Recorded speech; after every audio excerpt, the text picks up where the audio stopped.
Hello there, it's Paul here and welcome everyone. This video I'm going to do I suppose some form of a product review, but showing you how I use the Spirit wood die from Liberon. Liberon, as far as I'm aware, do two types of die. There's the Spirit die, which is an ethanol based, and they also do a water based one.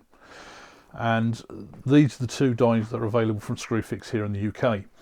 At the same time as well, they in Screwfix only do them in these 250ml tins, and also only in these two colours, which is a dark oak and a light oak.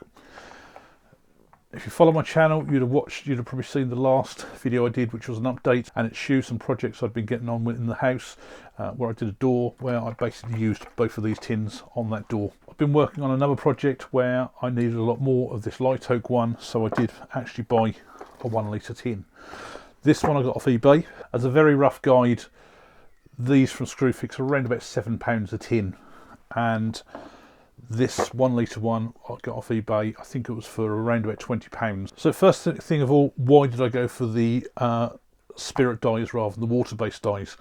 The reason I went for the Spirit dies was because on the project I used this on to start with, I wanted to put a varnish finish on, and it was a water-based varnish, so therefore I thought it was going to be best to go for the ethanol Spirit as a dye and then water-based varnish, because it was less likely for the actual dye to run. It's all the normal preparation, and sand everything down, get rid of all your loose dust as normal. One of the key points this does say on here is that if you think you're going to use more than one tin of this for a project, so if you're doing a very large project, a bit like with these smaller tins, and you want more than one tin, mix them all together. So going by that, Liberon are telling me that each batch of these tins could well be a very different colour. Probably only a slight difference, but obviously if you're doing a big project where you're going over something, you may well notice a difference between where you use one tin compared to another tin. This does state that it's for interior use only. It's ethanol based, and it's also ideal for colouring very dense hardwoods. And one of the reasons why that probably works is this is really almost as runny as water, if not just as runny. There is no thickening in this whatsoever. So I've only used it on softwood so far, and I'm going to do another demo in a second with softwoods. The other thing this does say on here as well is that don't mix it with white Spirit based dyes. Application of a second coat is not needed, as it may lift the first coat. Spirit wood dye is not compatible with French polish and shellac based sealers, and the usual test product before you do it. Different types of wood produce different results, which is what you would expect. The colour bar may not be a true representation of the actual colour. Now the project I'm doing today is I'm actually just doing a picture frame, making a picture frame for the wife, and I've just done a little test. I want to use the dark oak on this one. It's softwood, as I said here, it's these. This was originally the slats off my son's old bed, which I kept, and I've cut them down to make the picture frame. And I've done a test here, and all I've done is, when you apply this, you can use by brush or by cloth. Now the problem I found was when you apply it by brush, because it is so watery, especially when I did it on a door, it's very hard to get a finish where it doesn't really show the watermarks in places, because you get a build up of a lot of moisture in one area, you try and brush it through, and then it sort of leaves marks. So this particular one here, all I've done is use a piece of kitchen towel. Now, same advice as I normally always give: if you don't want to dye your fingers, put a pair of gloves on. The big problem we're doing with cloth is because I've done all these fancy shapes on the edge here, the kitchen roll can't get into all the little grooves, so hopefully you can see on there, and it looks quite nice with the brown and white, but that's not the finish I want. I want the whole thing as done with the dark oak dye. So therefore what I'm going to do, I'm going to use a combination of a small brush to try and get in those grooves to start with, and then finally go over with a piece of kitchen towel to do most of the dyeing with of the wood, and then hopefully that will help take out any of the marks. Because I've not used this brush before, and you do clean them up afterwards with white Spirit, I'm just going to do a test with my test piece here. So I want to take out as much liquid out of there as possible. So hopefully you can see on there, it's going to leave watermarks where I've got those thick bits. So this is why I want to use the brush to start with, then before it dries too quickly I can go over with the cloth. So if I was to do that, had this been wet, hopefully that's going to reduce where those watermarks are, but I'll leave that to dry anyway, and hopefully you will see on there where it is really producing these extra marks. So I'm going to start off with one of the shorter sides first of all, and in actual fact, because these are hard to get into, I'm going to do these bits first.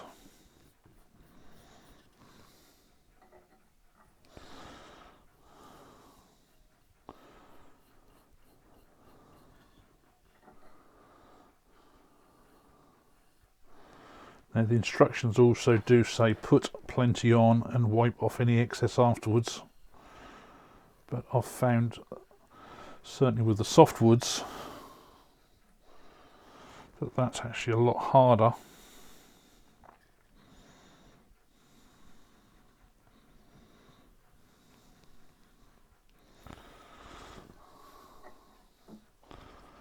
And I'll just do these ends as well.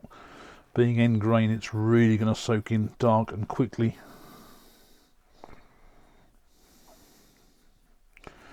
Now the one thing I have found with this is that it does dry extremely quickly.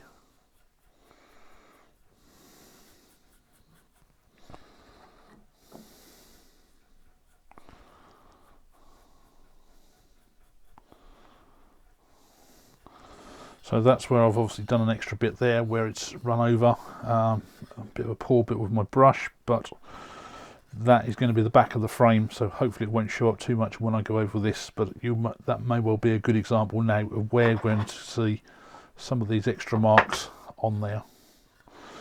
So the ends are done. I just got to try and do these grooves.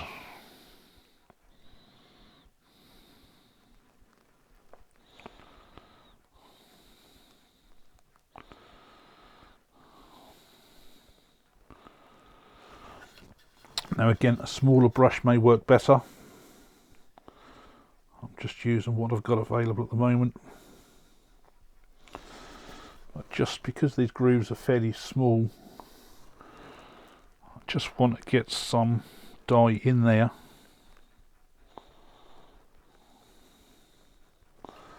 So that it doesn't have those white marks.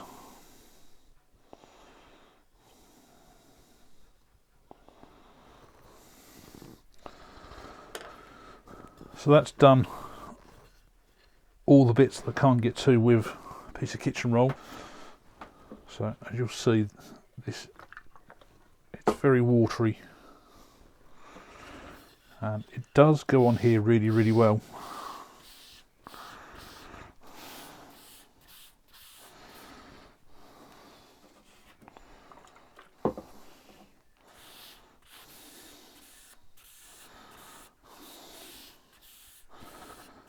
Now this wood I did sand to 240 grit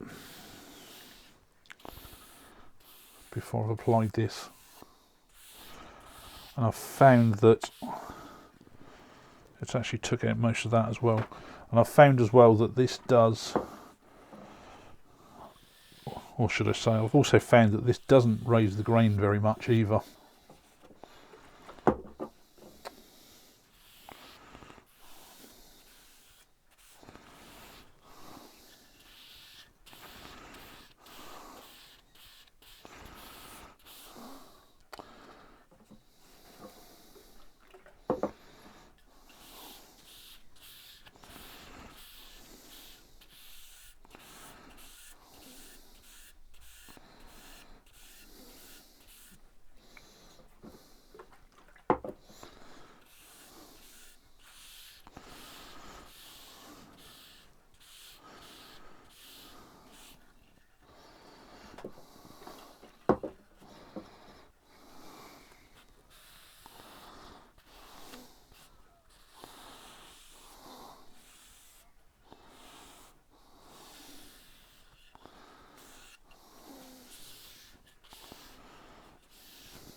So that is the first one done, and that is fully covered. Now this is almost touch dry straight away, so I will carry on now and get these other 3 done and then come back at the end. All 4 of these have now just been finished, and they've been left probably 5 minutes or so. I just had time to go inside and wash my hands because I'd got this everywhere, and just with one wash there, a lot of this has come off. So within probably a day or 2, there's going to be no traces on my hands whatsoever. So it's not as bad as it probably looks.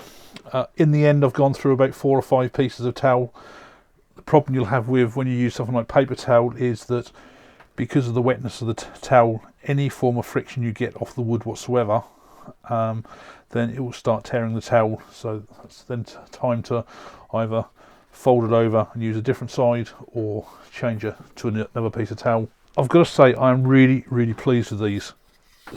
First of all, the finish is, I would say, almost as smooth as it was. 240 grit, and it's still very smooth. That may well have dropped maybe a grit, so the grain raising on there is minimal. The brush work that I did on there, it's not obvious because where I've filled these grooves in here, there's no obvious sort of watermarks where I've gone over the top. I mean, that looks like one there, but that's due to the grain of the wood. And where it was probably most obvious before was this back rim here, which is where the picture will sit in. Because that was filled with an awful lot of moisture from the brush, that may well be slightly darker. I can probably see a slight watermark on the edge here. So you still get them, but the reason for doing the brush first of all is that a brush will, especially when it's like as runny as the water, will unload a lot more of the liquid at once compared to a paper towel. And that's why when I did these grooves on the front here, because it was the front, I actually knocked a lot of the moisture out of the brush first, so that I'd probably just about got enough to maybe to do a length. The other obvious thing on here as well is because it's the end grain, and it is very much like a water. It soaks in there so quickly, and obviously the more liquid you get in there, the denser it is, which is why it's a lot darker colour. Now the other thing as well you have to watch out for as well with using a paper towel, if you don't have enough moisture in there, if you get sort of dips in your wood, I'm not too bothered about this because it's the back, so if you've got little grooves in the wood, dots or anything like that, it's not going to soak in because you are more or less running over the surface, whereas a brush, with it being like water as well, would fill all of those. I've got to say I'm really pleased with those. It's the first time I've actually applied these by using paper towel. The last 2 times I've used these, it's just been by brush, and I did find that by using the brush you had that real big problem of creating those watermarks, because especially with softwood and dry wood like this, it absorbs so quickly that it's dry to the touch within a matter of seconds. It's not a case of waiting minutes, it really is seconds. So you have to have either really soak it and put loads and loads on so that you can get over the whole of your work in one go, or a cloth works a lot better. And certainly in small pieces like this, I've found that the cloth is the ideal solution.